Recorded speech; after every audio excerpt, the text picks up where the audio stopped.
என் வாழ்க்கை உலுக்கிய ஒரு வார்த்தை. அந்த பைபிள் வாசகம் சொல்கிறது, உள்ளவனுக்கு தரப்படும், இல்லாதவனிடம் இருந்து உள்ளதும் எடுத்துக்கொள்ளப்படும். நாம் அப்படி இல்லைல்ல.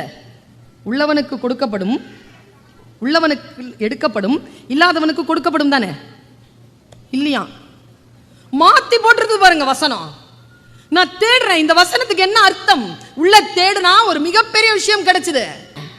அந்த வசனம் பாருங்க எவ்வளவு முக்கியமான வசனம். ஒரு முதலாளி இருந்தானாம். அவன் தனக்கு கீழே இருக்கின்ற 3 பேரை அழைத்து, ஒருவங்கிட்ட 4 காசு, ஒருத்தங்கிட்ட 2 காசு, ஒருத்தங்கிட்ட 1 காசு சொன்னானா. நான் பேசுறது பைபிள்.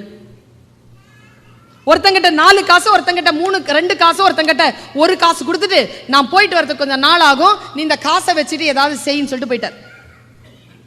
திரும்பி வரார் 3 மாசம் கழிச்சு. 4 வச்சிருந்தவன் அதை வியாபாரத்தில் போட்டு 8 ஆக்கி இருந்தானா. 2 வச்சிருந்தவன் 2 போட்டு 4 ஆக்கி இருந்தானா. அந்த 4 காசை 8 ஆக்கி இருக்கிறவனை கூப்பிட்டு அந்த ஆண்டவர் சொன்னாராம், நான் கொஞ்சமாக கொடுத்தேன், நீ இரட்டிப்பாக்கினாய், உன்னை சகல விஷயங்களுக்கும் அதிகாரியாக்குவேன்னாராம். 2 காசு கொடுத்ததை 4 ஆக்குனான்ல, நான் இன்னும் கொஞ்சமாக கொடுத்தேன், கொடுத்ததை நீ இரட்டிப்பாக்கி இருக்கிறாய், உனக்கு சகல விஷயங்களுக்கு மேலும் அதிகாரியாக்குவேன்னு. இந்த 1 ரூபா கொடுத்தவனை கூப்பிட்டாரா, என்னப்பா பண்ணனு?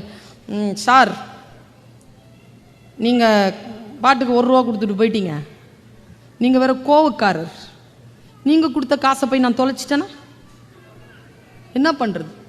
அதனால ஒரு மண்ணில் புதைச்சி வச்சுட்டேன், இருங்க எடுத்துட்டு வரேன். நேராக கொண்டு வந்து அந்த 1 ரூபாய் திருப்பி கொடுத்துட்டானா.